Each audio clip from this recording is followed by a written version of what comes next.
What is going on, everyone? Welcome on into Sports Talk with Broads. I have so much I need to get off my damn chest when it comes to these squads. I got the Phillies on the table. I got Howie Roseman's offseason on the table. On top of that, I need to discuss what happened yesterday in St. Louis. That's correct. Against the Blues, the Philadelphia Flyers without Giroux. I have Giroux to discuss. There's so much, and we're going to do it right now. Before we dive into it all, if you are new to the channel, make sure you hit that subscribe button, hit that thumbs up button as well. I greatly appreciate your support. If you're looking to buy tickets to go to any event out there, SeatGeek has so many fantastic prices, and on top of that, I'm giving you $20 off of those tickets. How so, bros? Well, if you go to SeatGeek's checkout page, you utilize the promo code BROADS, you will get $20 off. So all those fees is basically eliminated. It could go towards your parking. It's a no-brainer. Get yourself to a game today. And then TikTok at Broads Media. We're incorporating a lot of fun, so make sure you check it out. So where I want to begin, I definitely want to begin with the Phils, and they play again today at 1 o'clock, and Schwarber's in the lineup, and I want to see how Bohm is going to look because he has looked miserable. But there have been a couple of games since the last time we spoke, and the last time we did this, I flip-flopped between positives and negatives, and I thought that would be a good way to go about things. Maybe it would balance, so I wouldn't go all in emotionally on negatives and then go all emotionally on positive. You know what? We're going to try that out this time and see if I like it any better. So let's start with the negatives. Let's get that out of the way, and then we can transition into some good conversation. So the negatives, we got to start with Aaron Nola again. I don't understand how his fastball command is this brutal where it's starting to slip into the middle of the zone, and now he's getting annihilated. Home run after home run after home run. I'm a little bit nervous for Aaron Nola, and I'm already getting the messages on social media. Don't worry about it. It's just spring training. But here's my problem. What we hated and despised last season, which murdered the Phillies and murdered Aaron Nola specifically, is already happening once again. We're having the same type of discussions, the same type of dialogue about Aaron Nola. That fastball is just leaking. It's sitting in the middle of the zone, and it's getting whacked miserably. Here you go, another 2-strike count. That gets blown out of the ballpark. I have no idea how I'm supposed to feel about Aaron Nola, but I'll tell you how I do feel about him. It's starting to get concerning on, I don't know if this is going to be someone that I could rely on. And oh, by the way, with the things that have happened to Zach Wheeler heading into spring training, Aaron Nola is your opening day starter, and I need to see this team start out hot because it's going to be an uphill battle, if not when you're facing the Atlanta Braves. When you see that the New York Mets spent some money this year. Not a big believer in the New York Mets because the Mets med. At the same time, though, you can't start off slow and have some iffy moments and then think you're going to climb looking up the entire way. I just don't know if that's the best recipe for success. So here's where I am going to be devastated. Aaron Nola seems to be the Aaron Nola of last year. Already, the same thing right now. The same exact problem. How do we fix that? Confidence? How do we get his confidence back? I don't know. But as soon as the ball hits the bat and it's barreled up, you can see his body language already look defeated. I don't understand the approach at times, leaving things over the middle of the plate the way that he does. See, with Aaron Nola, this is going to be the issue because I feel this is what we're going to see. So the defenders are going to witness 4 innings, 5 innings of some really good ball where he looks dialed in. His first AB, I mean, the fastball command was there. It was executed the places where he needed it to be executed. Inside, up and high, very tight to the strike zone corner. Beautiful. And then you saw something similar on the opposite side of the plate. Fantastic. You'll see 5 good, strong innings, good use of the off-speed, good fastball, but it'll take one bad pitch on an 0-2 count that hangs or that leaks, and now it's a 2-2 ball game because he just allowed a 2-run home run, and that's going to crush all the momentum that the Phillies had. The difference between in years past and where we're at this season is Nick Castellanos could be up in the batting order and then give you the lead right back. Or Kyle Schwarber could be leading off, which would give this Philly squad a little bit of life, where Gene Segura, Bryce Harper, or JT Realmuto may be batting second. I don't know. But my point is, you get yourself established again with the attitude and the swagger of what your team is going to be, which is pound the ball, which is get runners on, which is hit the ball and demolish the ball over the fence, ball go boom. If that's the concept and you're executing that, well, then maybe you can live with an Aaron Nola that gives you a 4+ ERA. I like to take out the extremes, the 4+ ERA of last year, the 2+ ERA of that 2018 season or so, and then find yourself the average, the mean of Aaron Nola, which is a 3.5-ish. So far, though, based off of what I've seen, I'm nervous. And I think it's okay to be nervous about him, even though it's just spring training, because this is the same exact issues that we have been accustomed to seeing out of him. One of the home runs was on an 0-1 count. This was against the Toronto Blue Jays, by the way. In his previous outing, he got shelled there as well. So he had an 0-1 count and a 2-2 count. One count with 2 strikes, the other one, he's up 0-1. So it's problematic for sure and something to continue to study. What other negatives do we have? We had Connor Brogden, who got beat up a little bit, and Coonrod, who got beat up a little bit. So pitching is the area of focus for this episode when it comes to the last handful of games and the negative department. Connor Brogden allowed a homer. He got hit pretty hard. The ball was consistently getting barreled up, beat pretty good. We'll see, though. We'll see what that means for Connor Brogden and Coonrod. Connor Brogden was fine last season. The problem was he had that one outing that really made his ERA go up, and it seemed there was this selective grouping of time where he just didn't feel solid after that performance. Eventually, you saw things that you liked, and you see his skill set. It seemed that one outing, though, really put him into a loop and hurt him emotionally and his confidence for sure. That's what we saw out of the negatives. Let's go positives here, shall we? How about Schwarbs? Schwarbs up at the dish. He struck out twice, but his first at-bat, he roped it down that right side. Unfortunately, the shift once again definitely did hurt him.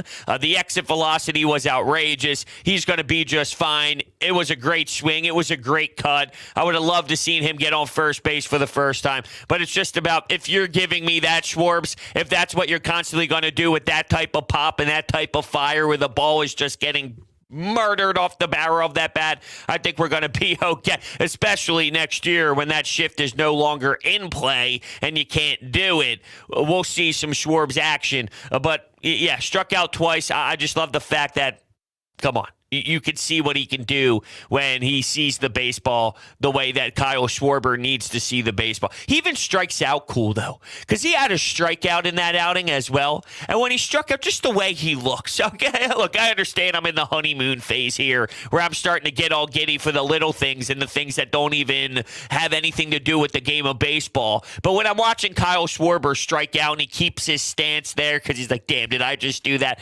It's okay, though, because it's Kyle Schwarber. But just even him striking out looks cool at the moment. I'm sure in Game 52, when we're a bunch of games into the season, and I see exactly what the Phillies are, and if the Phillies aren't living up to the expectations of the offense, then I probably wouldn't agree with myself at this moment that striking out looks cool. But it did for Kyle Schwarber in that spring training game, damn it. I stand by that. JT Realmuto with a bomb. How about this for some multi-hit efforts? Rhys Hoskins, 2 hits against Toronto. Didi, 2 hits against Toronto. And he had a beautiful cut. Swing looked good. Bat speed looked solid. I'm curious how Didi Gregorius is going to look this season. It's such an X factor. Having that lefty bench in your lineup could really change a lot towards that back half. And what I mean by the back half is, I don't know who they're going to slot in that 2 spot. I heard Ruben Amaro Jr. even talking about Gene Segura in the 7th spot and how professional that would be. And I don't disagree with that.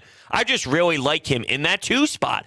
I get it, though, if you want to try something different. There's a lot of unique ways you could go about things if you're Joe Girardi. There's a lot of interesting 1 through 9s that you could do, or 1 through 5s, I guess I should say, if you wanted to try some different looks and see what exactly can be the most dynamic, because I'm sure that there's a lot of options that could be lethal. What could be the most dynamic? It's going to take some time to play around with some concepts until you nail exactly what you believe is the greatest. And on top of that, you understand that this league, it's going to be flip-flopping left and right different days, unless they go about it a different way, knowing that they have boppers in the lineup now, real, true MLB hitters. Do they believe in one and go, let's have at it? I don't know. Anyway, part of the Didi Gregorius stuff, though, is having that lefty bat after your, and I'll just in a hypothetical throw it out the way that I would do it. Kyle Schwarber 1, Gene Segura 2, Bryce Harper 3, Castellanos 4, Rhys Hoskins 5. Now with your 6, 7, do you have versatility with a lefty bat and Didi to bat him higher up compared to the horrible Didi Gregorius we saw last season? He looked good at the plate against Toronto, though. I'll tell you that for free. Mickey Moniak's starting to look good, too. He had one off the wall. He had a home run yesterday.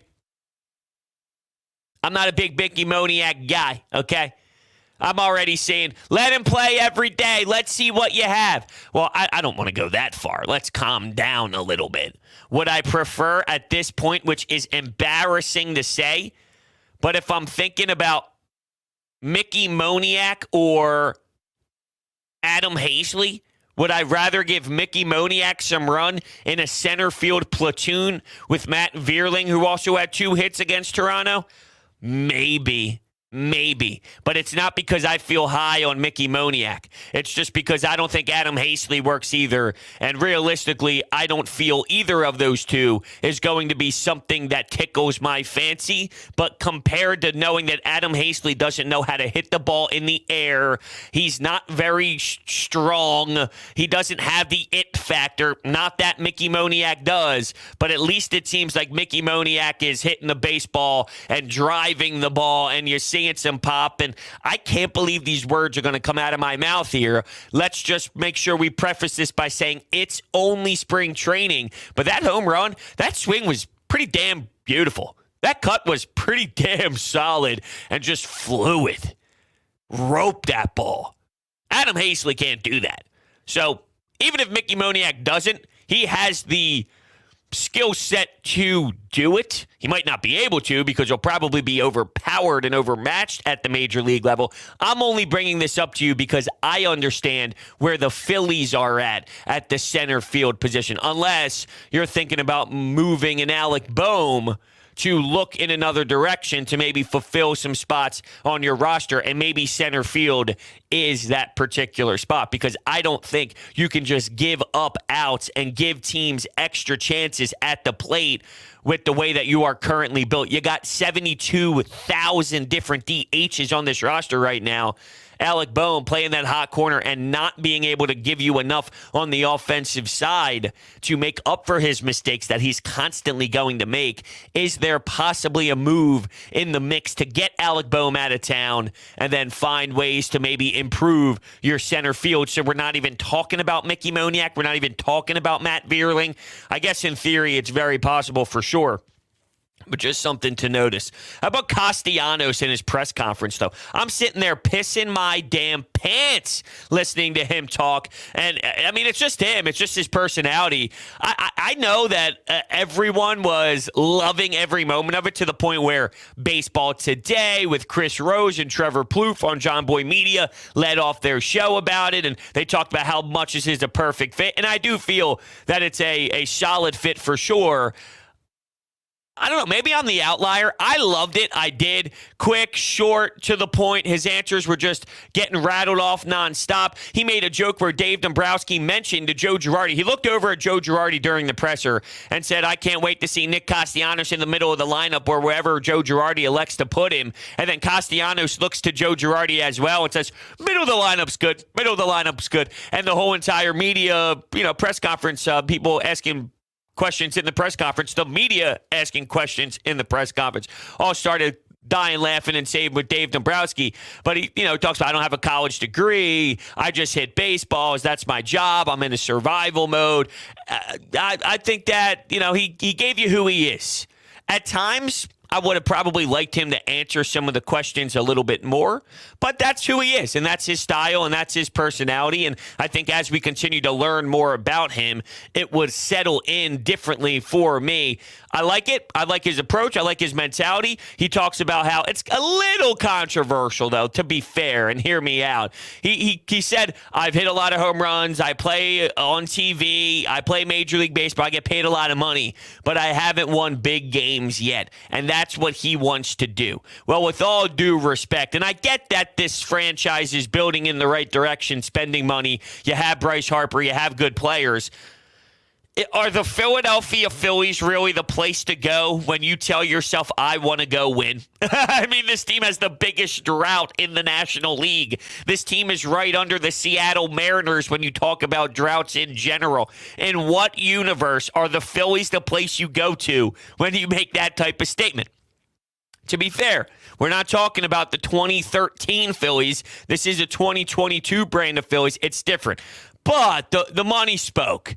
Money spoke, and maybe the market wasn't as loud as they anticipated. It seemed coming down the stretch, it was the Miami Marlins, which are not going to win a damn thing there anyway, and the Phillies. So not to start picking at straws here and to start really, diving deep in it all and carving it all out to this some unbelievable level. But there does seem to be some hypocrisy involved. I know what he's doing, though, and I get it. I feel he does feel that way. He does have an edge. He does have fire. He does have a screw you attitude. And the way that he labeled it as survival mode, knowing that this is how he provides for his family, that is a solid approach and one that I want on my baseball team. I am kind of going into a little bit of harsh mode, dissecting it. But, that's what I do here. And that's how I kind of feel about it all. Bryce Harper seeing the baseball well. And yeah, that's really where we're at so far with the Philadelphia Phillies as they kind of dial in for some more spring training games. Yesterday, it got postponed and then canceled after a few innings due to rain. Now, Tom is in the chat right now. I got to move my chair up. I apologize. Tom is in the chat right now saying that they're going to get under 84 wins. I don't feel under 84 wins, no. I see this being over 84. And I know we do this every single season, but last year they finished with, did they finish with 82 last year? I think they finished 500, right? Wasn't that exactly what they ended up being by when it was all said and done? 82 and 80. 82 and 80. All right? If they won 82 last year, and now you're bringing in Schwarber. They play with Nick Maton, Luke Williams, Travis Jankowski, Matt Vierling, right? And I know Matt Vierling's in their game plan right now, but do you see what you've added to that? The defense is going to be atrocious. The defense is going to cause problems. You're going to see a lot of errors made, but this lineup is scary good. You are a pitcher on the other side. You're on the mound. You have to face Schwarber. Let's even say they do JT, because I feel maybe it's possible they put JT batting behind Kyle Schwarber. Let's say it's Schwarber, JT, Bryce Harper, Castellanos, Rhys Hoskins, Didi Gregorius. That's a lot of jolt. That's a lot of dancing around. When do you breathe? You breathe when you get to Odubel Herrera. If he even plays, he's getting that imaging done, and it seems he's going to be out for a bit of time, a bunch of weeks, really. So he's losing his opportunity to go out and compete for that job right from the jump, which maybe can cost him his job full circle by when it's all said and done. This is scary good. Tom continues and said their starting rotation is terrible. It's not terrible. It's just not great. I think it's in that average category. Zach Wheeler is significantly above average. Aaron Nola is a concern for sure, but Zach Eflin is he can give you good outing. He can give you strong 6 2/3. He won't do it every single damn night. You don't have a bunch of Garrett Coles on the bump. No. I think you have an average starting rotation, though. If you have an average starting rotation, below average defense, and an above-average offense. Is that enough in an expanded playoff role to win 86, 87, 88 games? I think the answer is possibly. I don't think you're giving the starting rotation, Tom, enough love. It's not terrible. It's just not elite. I think it ends up falling in that average category. So you got below average, you got average, and you got above average when you're dissecting the three parts of your team. What's the bullpen? That's up in the air. I think that might end up being average by the end of it as well. Maybe a tiny tick below average, but close enough to average. So if that's what you have, average all-around pitching, above average offense by a large margin, I don't know if above average is doing it enough service here.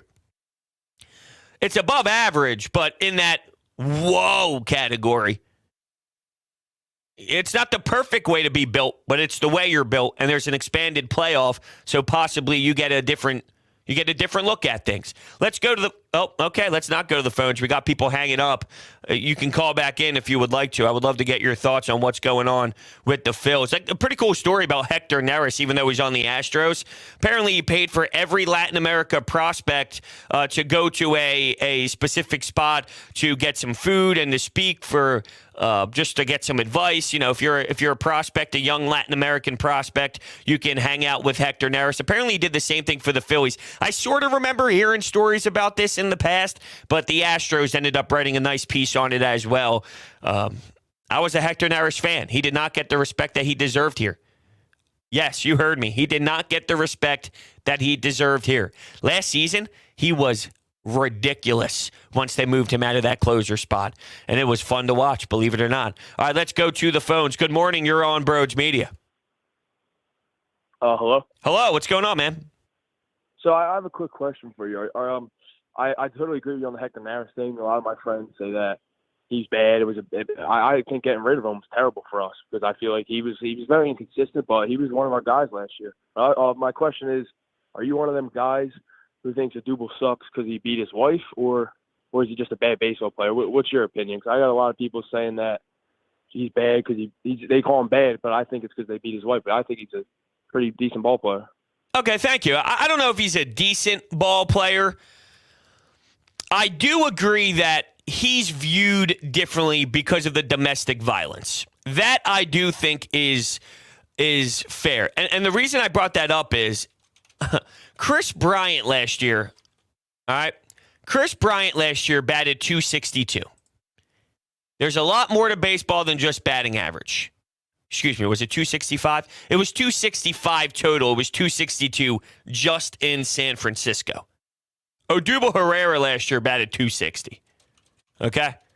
So put it in perspective of Chris Bryant, who everyone wanted over Schwarber, everyone wanted over Castellanos. Now, you ended up getting both, which is outrageously solid. And maybe if you asked the people, would you rather have two instead of one, they would have changed their thoughts on it. But I find it fascinating that someone who batted .265 total last year is somehow, some way, 9,000 times better than someone who hit .260. Now, I think Chris Bryant and what he did in San Francisco last year with the pop and his ability to be more professional all around as a baseball player and gives you... Odubel Herrera plays a dumb style in the field, and that's why Odubel Herrera gets majority of the hate. He doesn't fully... understand the game. He doesn't fully get it and doesn't grasp the details of what it means to play the outfield. He doesn't read the ball very well. He doesn't know where to go with the baseball at times. He's a mental mess when it comes to the IQ and the instinctual side of the game in the field, and that's where the frustration lies the most. To answer your question, though, I do feel that people don't give him any sort of respect on the field based off of his disrespectful decisions off the field and, quite frankly, vomit-worthy decisions off the field. So that does play a part of it, yes. I don't think he's a good ball player, though. Is he if he's your ninth hitter, your eighth hitter, is that a horrible spot to be in? The answer to me is no, because if you look at other teams' 8 and 9 hole hitter, are they giving you 260 with the ability to hit some home runs? you have a chance with Odubel Herrera to get some pop, to get some homers. Now, in a platoon role, less at bat, so I can't give you the full 20 bombs in a full season or something along those lines. But if he's going to play against specific pitchers, and if he's a lefty going up against certain righties on certain days and all, can he play half the games? I know he's injured. I'm more speaking hypothetically. Half the games, give you 10 bombs, and then that's what's in your 8 or 9 hole. I don't think that that's a horrible spot. If you got the same player in a different person's body playing that 8 or 9 spot, but it's the same player on the field, in the batter's box, everything on the baseball diamond, the same exact results, different body and different human, you would have a different perspective on it. Yes, I do feel, though, that you might be giving him too much credit on how good he is. There were times this organization had to rely on him and Mike Galfranco to be the top of your lineup. That's how you know that you are a horrendous baseball team. I'm talking about a 9th hitter. If he's your 9th hitter. And to be fair, I don't want him just based off the circumstances and how they played out. That's how I kind of view it all as a whole. And keep in mind the money paid to him, which then allowed you maybe to go and open the books even more and spend some more. So, yeah, that's my thought on it. But disgusting, horrendous, pathetic, inexcusable, embarrassing decisions he's made in the past when it comes to, what he did. Let's go to Mike on the phones. What's up, Mike? Not much, man. It's Phillies baseball. I know. I have my qualm with this team, and it's the pitching. I'm worried about the pitching. Typical Phillies, you worry about the pitching season after season. I don't know if Aaron Nola can just be as good as he was in previous seasons. How do you fix that? So with the pitching, I mean, it comes down to. Oh, thanks, Mike. I appreciate the call. I wanted to get your thoughts on what I was going to say, but it's okay. I appreciate the call. I just wonder if your batting can make up for those flaws, because you're going to have your issues. And just like we talk about with the Sixers all the time, they lack rebounding, they lack defense, perimeter defense, and transition D. Can James Harden and Joel Embiid make up for that flaw? We talk about that right now with the Phillies. But you say their pitching's bad. I don't know if it's bad. I think it might just be average. Zach Eflin is a pitcher that can play in this league. He's not a trash can. He's not a garbage can. Kyle Gibson is the definition of a veteran player who eats up innings. Every team in this league has a version of Kyle Gibson on their staff that sits in that 4 or 5 role. Now, right now, due to the slow start to Zach Wheeler's spring training and Ranger Suarez and the whole visa stuff, you might have to run out your first time through the lineup either a very limited pitch count of Zach Wheeler and Suarez, or, it's Aaron Nola, it's Kyle Gibson, and then towards the 4th or 5th game at the back end of that rotation, you start getting your guys back into the thick of things, and they start, kind of getting you where you need to be. So, every team has Kyle Gibson. Zach Eflin is a fine pitcher. I don't know if it's bad. I don't know if the pitching's bad, that it's going to hold you back, but it might not be the reason why you win. You might not take over games because you have a Max Scherzer, a Justin Verlander, 5 Zach Wheelers, right? Jacob deGrom. You might not win because of your pitching, but can your pitching keep you involved in the game? So even through your defensive flaw, can they keep you in the game to the point where your offense then can be the reason why you win? I think in theory, yes, it just comes down to how brutal that defense is going to cost you, because over 162, it's inevitable that we have to prepare for games to be lost because of that left side of the infield. It will be lost because of lack of execution on simple ground balls, on simple plays, where now Familia has to stay in an extra batter, or Connor Brogden has to face another guy, and then things get ugly, and now the other team's starting to run the bases, and now there's 2 men on with 1 out because Alec Boehm can't make a simple ground ball play and throw the ball to first base, and now he's pulling guys off the bag. That is real. You're going to win, though, because of your offense being good enough to override that. Can the pitching keep you involved? I think the answer is yes. I think they can keep you involved. Through the defensive woes? Yeah, I still think so. The bullpen needs to prove itself, but I have faith. I love Knebel. You spelled Knebel wrong, but this is coming from Vaz. I like Knebel. He had a 1-2-3 inning in his last outing. I'm excited for today's game to see Kyle Gibson pitch. Just to throw you guys out the lineup, you got Schwarb's on that leadoff spot. Is Stott playing today? I hope Stott plays today. I really enjoy. Oh, wait. Is the lineup not out? I thought I saw it. You go to Todd Zalecki. I think he tweeted it out. Yes, I love when Stott plays. Schwarber, Stott, Harper, Real Muto in the DH, batting fourth. Bohm, Vierling, and then really, the Matons, the Derek Halls, and Kyle Gibson on the bump. Can't wait for 1 o'clock. Hopefully this doesn't get rained out or anything along those lines because I can use some more baseball for sure.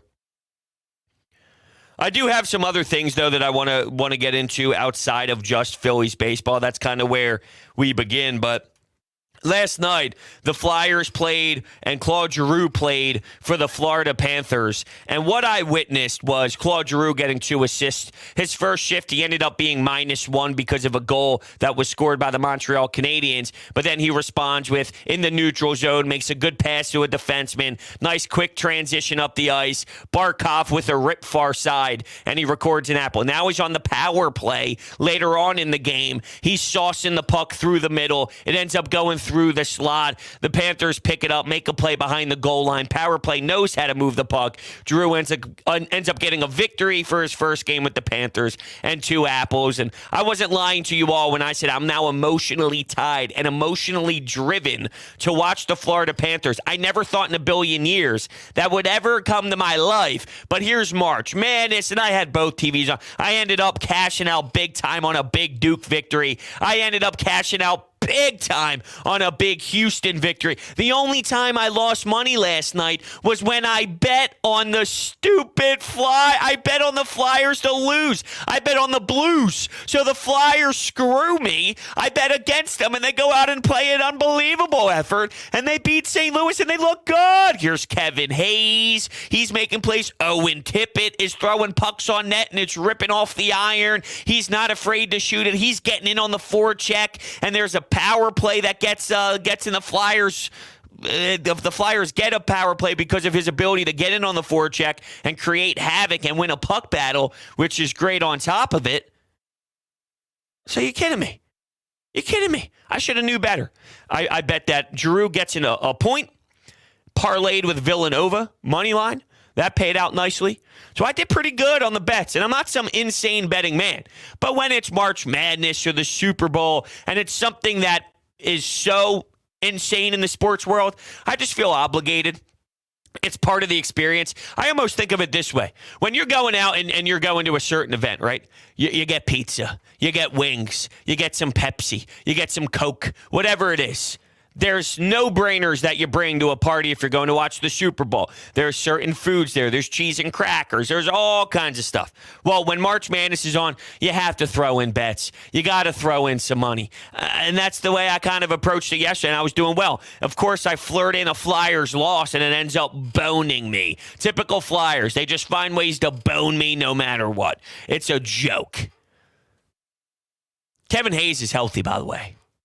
You see the difference when Kevin Hayes is healthy. Not that I'm expecting a lot of you out there to be dissecting who the Flyers are at this point, but this is a monumental franchise change that we just experienced. And I'm curious, who is stepping up? What is it looking like? Travis Konechny, over the last few games, has been so damn good. He scored twice last night. He's making a play in the defensive zone on the back check. He breaks up a 2-on-1 pass, gives it to Cam York. Cam York makes a great outlet pass to the far blue to Kevin Hayes, who protect the puck, leaves the puck in space for TK to crank one, and it squeaks through, and they find a way to score. That was his second of the night for Travis Konechny. Just great play. Who is stepping up? What's it look like? What's the body language? And previously, I brought this up that the team isn't losing their will to compete. They compete, they just suck. They compete, they're just bad. And at the time, I thought, man, that's so deflating knowing that they're giving everything that you have, and they're still losing to this ugly fashion.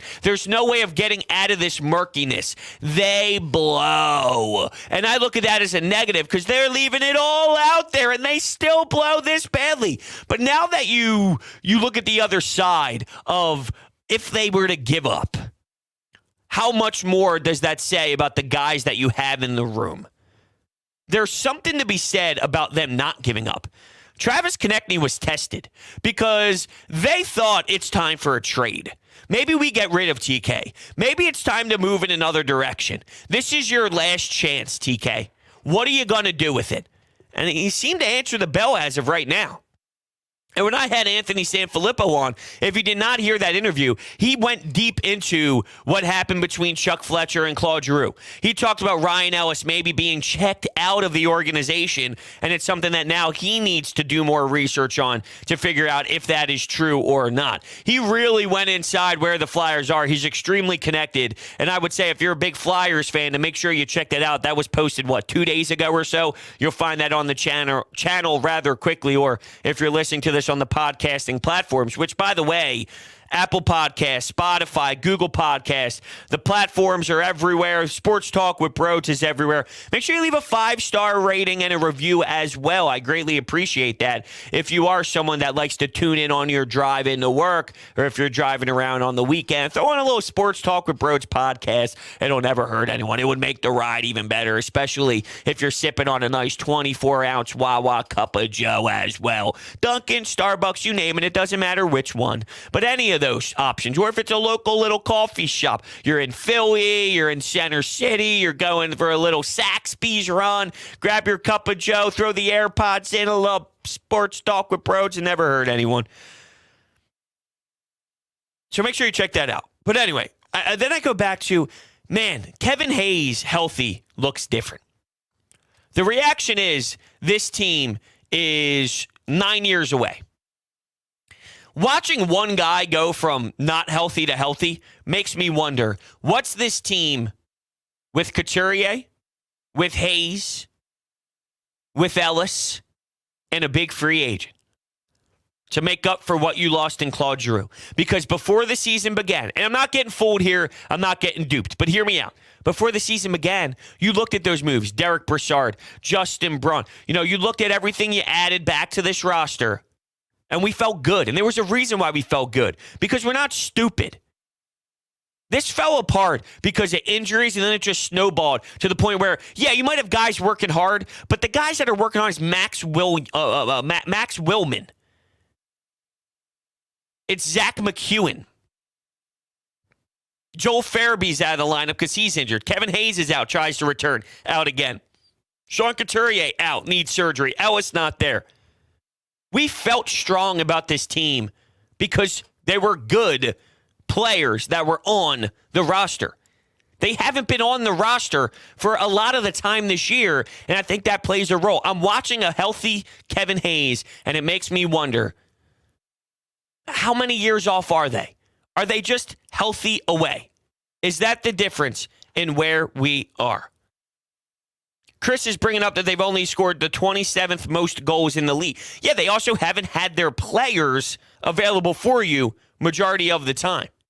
That's where I think it is an issue.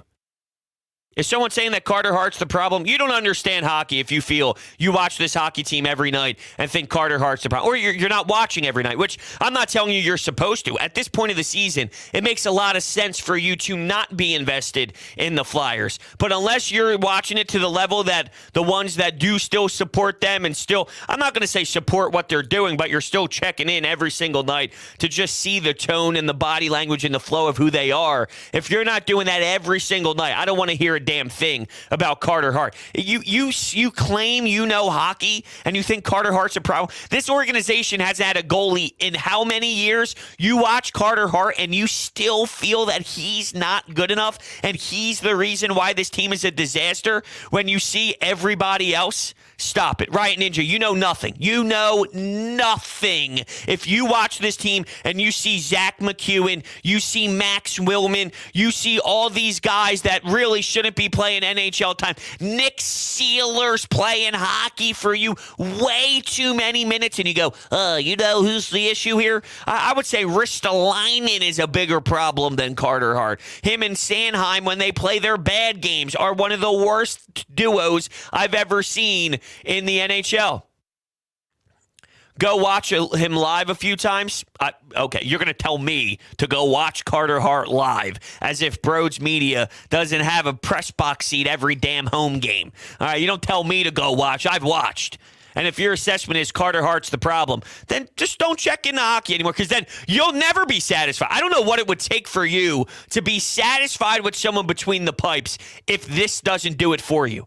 Then you're demanding them to get the 0.01% of the league that Vasilevsky is or that Carey Price is. I hate to break it to you. There's not a lot of teams with that in their franchise. There's 3 guys. What about last year? Their defense was the worst defensive core we saw last year. Did you watch how many guys were wide open in the middle of the slot? How many guys are backdoor because no one's holding down the forward on the backside? The amount of grade A scoring chances right in the middle of that slot, high chance scoring area, non-stop on Carter Hart. No goalie would have success in that time. Now, did Carter Hart have his own versions of issues? No doubt. But the part that was on him last season has been fixed. You don't get that anymore this year. You get the defensive woes. You get the bad rushes, bad gap. Here's Ristolainen 50 feet off of the line rush, where guys have so much time and space to skate into the zone full speed. That is a defensive issue. I don't even know, Riot, if you even know what gap means for a defenseman, how it matters that your defense isn't up in the play and now someone has that time and space. I could tell by the way you speak about the game here in the chat that your knowledge of it isn't deep enough to criticize Carter Hart the way that you are right now. The postseason, they got the game 7. They were 1 game away from the Eastern Conference Finals, but Carter Hart was the reason why they didn't get to the... Come on! Grow up!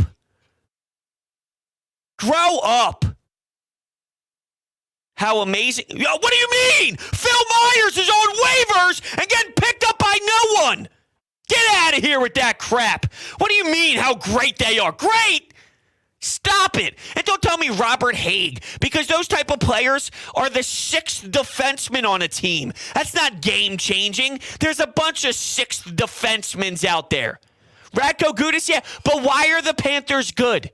Let me know. Let me know why the Panthers are good. They have the best offense in the league. Their offense carries their team. That's why they're good. They score fucking goals. Why do they score goals? Because they actually have unbelievable lethal talent up front. That's why they are the weapon that they are. Because their forwards produce. Their forwards put the puck in the net. This team doesn't do that because this team doesn't have the firepower, and a lot of their players are extremely banged up and not in the lineup. It's amazing. Come on now. Let's grow up, shall we? It's a joke. Yeah, the ghost thing's an embarrassment, too. If anyone says, look, you let Shane Gostisbehere go, and now he's great. Shane Gostisbehere is on a team that doesn't know winning. He has points this year. Kudos. Part of the reason why he's got points is because of where he's at. Ghost doesn't work here, and that's fine to admit.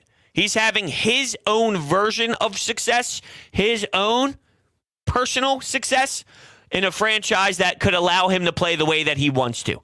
I don't think the way that he wants to is going to fly.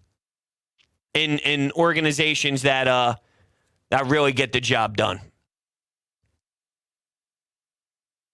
So now Riot Ninja is claiming that Shane Gostisbehere defended amazingly. Okay. Well, that's all I need to know. I'm done with Riot Ninja. If he believes that Shane Gostisbehere was a great defender and he was great at defense, I'll go through this. This is what we do with him. See you later, my friend. You're out of here. You're done. What else happened last night? Farabee was wheeling. Owen Tippett's great, man. I'm a big fan of Owen Tippett. Great is a little strong, but I'm just saying I'm enjoying what he's doing right now for sure. I'm enjoying the fire he's playing with. I'm enjoying the jump in his step. Seems motivated, seems determined, seems like he's got a engine that's definitely rolling at this very moment. And I'm excited to just kind of see him play. Like, it's at the point where I'm intrigued with this new life of the Flyers. They're playing hard. They're playing hard right now, and it's such a change to this entire life of Flyers hockey that I'm fascinated by it. That's where we're at with the Fly guys. All right. Oh, Tippett had that nice pass, too, to Cam York. It was time and space through the neutral zone, gets the puck at the far side, waits, finds Cam York joining the rush. He puts a shot on net, and who ended up burying the rebound? Maybe it was Patrick Brown who found the rebound there in that juicy area. Was that goal, or was it a different goal? Yeah, because the Kevin Hayes one where he protected the puck nicely and threw it on net, that's where Hodgson scored. How about Hodgson's story is crazy, playing in the coast. Apparently, I heard Frank Saravalli say this. There were a lot of teams interested on Hodgson because of his contract and where he was in the AHL, and it was a very interesting little how do you do. And there's a lot of teams that had their eyeballs on him. So what does that mean? I have no idea. You know, the more and more you play I always say this about the Flyers. The more we talk about the Hodgsons and, with all due respect, the Oscar Lindbloms, and I'm not even the biggest Scott Laughton guy in the world. He's doable, but, you know, more of the years in past, the Scott Laughton, you know, the Flyers always throw that stuff out. I want Barkov. I want Giroux. I want Kevin Hayes. I want Farabee. I want players that make play. I don't want to, Hodgson and Lindblom, and with all I love Lindblom. All right, we all know we love Lindblom. We love Lindblom. We love Lindblom. What he went through probably has to be one of the most difficult things you could do in life. And there's not enough respect that I could pour out for him in terms of I respect everything he's ever been through in terms of what he's battled through. And I just credit him. I credit him for everything he's done. But the Hodgsons, the Willmans, the McEwens, the Lindbloms, and Lindblom's in a different tier than those guys, but it's not in the tier that I love. I could live with a Lindblom if he's a fourth liner type of guy. But then your fourth line can't be with McEwens. It's got to be guys that can actually play. See, what McEwen did the other night, I hate that shit. That's, you know what? You know who does that? Bad hockey teams. You know who has to drop the mitts twice and start bad teams do that because your frustration's high, because you're trying to get the boys going, whatever it is. You're a bad hockey team if that's the style of play that you go to.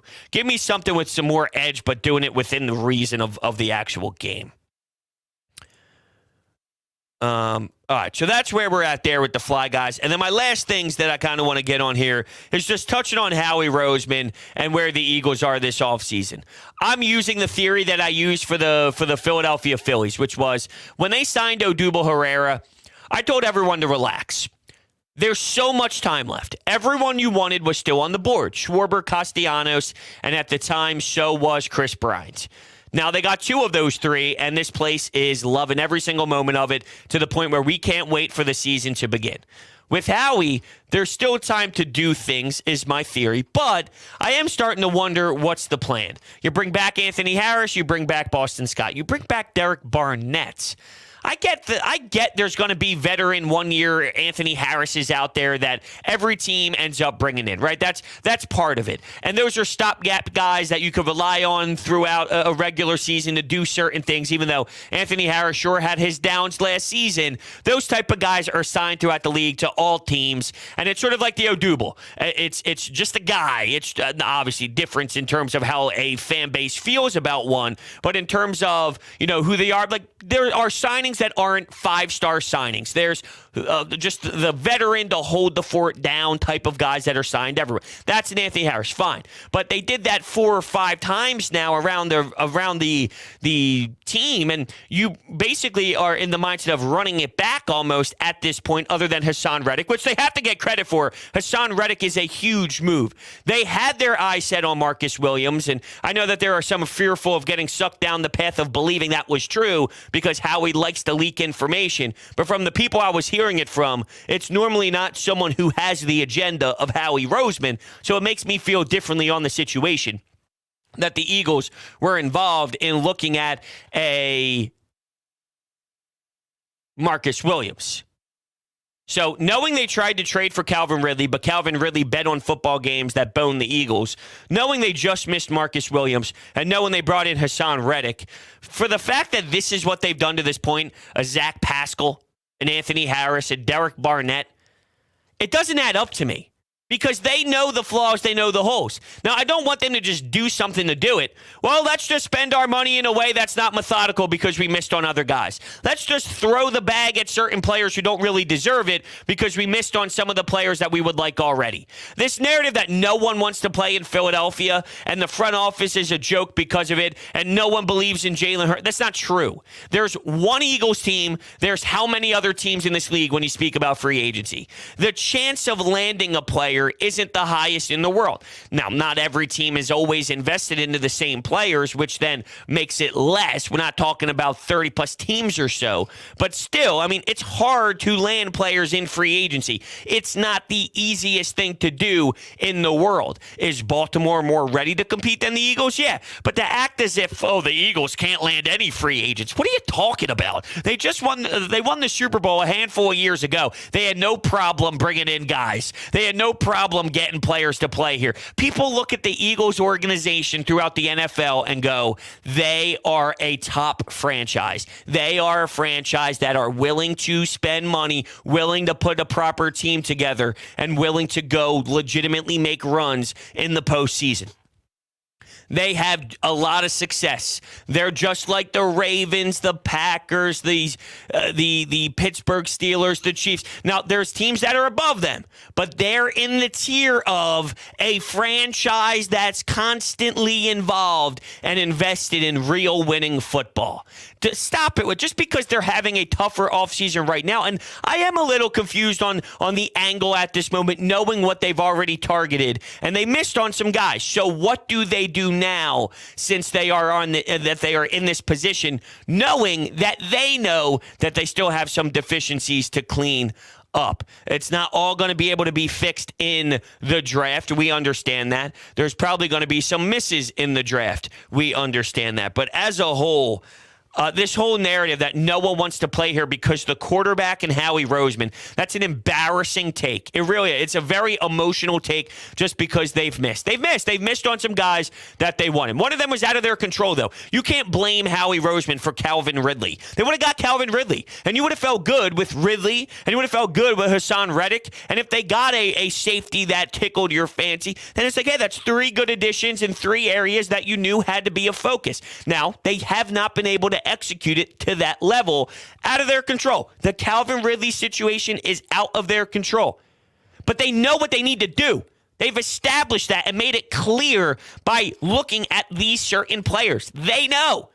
So my theory on it is, I know they know.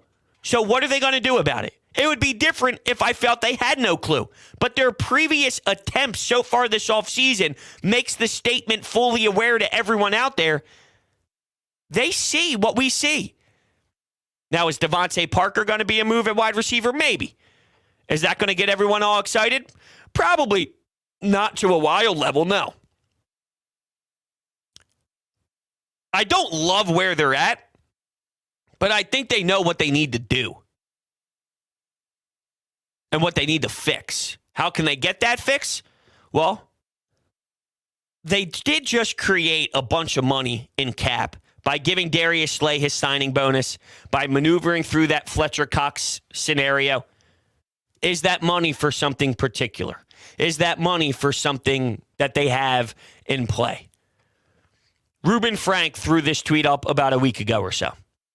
When you look back at 2017 and when they signed their players that ended up helping them win a championship, it went from March all the way through the beginning of the season. In August, I believe there was even an October. The Jay Ajayi move was obviously later on throughout things that got going. But it ain't over yet.